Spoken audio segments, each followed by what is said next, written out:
آپ کا بیٹا آج شام تک کا مہمان ہے، اس کا کوئی علاج نہیں۔ ڈاکٹر کے یہ الفاظ سن کر مولانا رو پڑے اور اپنے بیٹے کو گھر لے آئے۔ گھر پہنچتے ہی تھے کہ دروازے پر دستک ہوئی۔ مولانا دروازے پر گئے، باہر ایک بوڑھے شخص کو کھڑے پایا۔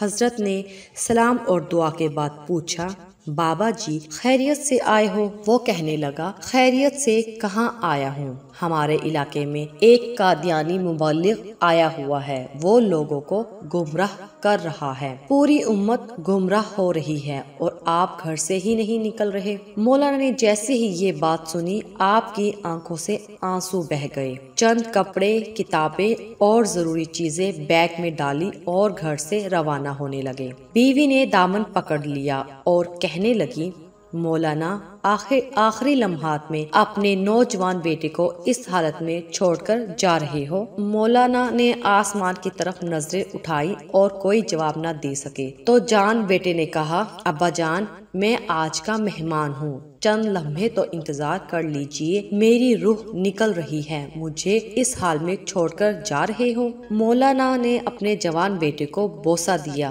رونے لگے اور فرمایا، اے بیٹے، بات یہ ہے کہ میں محمد صلی اللہ علیہ وسلم کے دین کی خاطر جا رہا ہوں۔ کل قیامت کے دن حوض کوثر پر ہماری تمہاری ملاقات ہو جائے گی۔ یہ فرمایا اور گھر سے روانہ ہو گئے۔ اڈے پر پہنچے، ابھی بس میں بیٹھے ہی تھے کہ چند لوگ دوڑے آئے اور کہنے لگے، مولانا آپ کا بیٹا فوت ہو گیا ہے، اب رک جائیں اور اس کا جنازہ پڑھاتے جائیں۔ مولانا نے روتی ہوئی آنکھوں سے مگر مضبوط لہجے میں فرمایا، جنازہ پڑھانا فرض کفایہ ہے اور امت محمدیہ صلی اللہ علیہ وسلم کو گمراہی سے بچانا فرض عین ہے۔ فرض عین کو چھوڑ کر فرض کفایہ کی طرف نہیں جا سکتا۔ پھر وہاں سے روانہ ہو گئے۔ اس علاقے میں پہنچے، اللہ تعالیٰ نے کامیابی عطا کی، وہ قادیانی مبلغ شکست کھا کر بھاگ گیا۔ 3 دن کے بعد مولانا گھر واپس پہنچے، بیوی قدموں میں گر گئی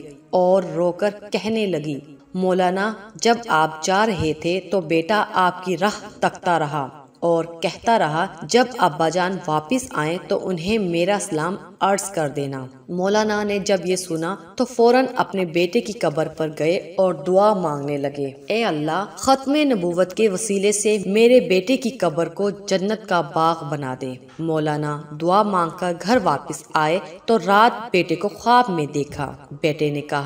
بیٹے نے اپنے ابا سے ملاقات کی اور کہا کہ رب محمد صلی اللہ علیہ وسلم کی قسم، ختم نبوت کے وسیلے سے اللہ تعالیٰ نے میری قبر کو جنت کا باغ بنا دیا ہے۔ ختم نبوت کے اس مجاہد کو دنیا حضرت مولانا غلام غوث ہزاروی رحمت اللہ کے نام سے جانتی ہے۔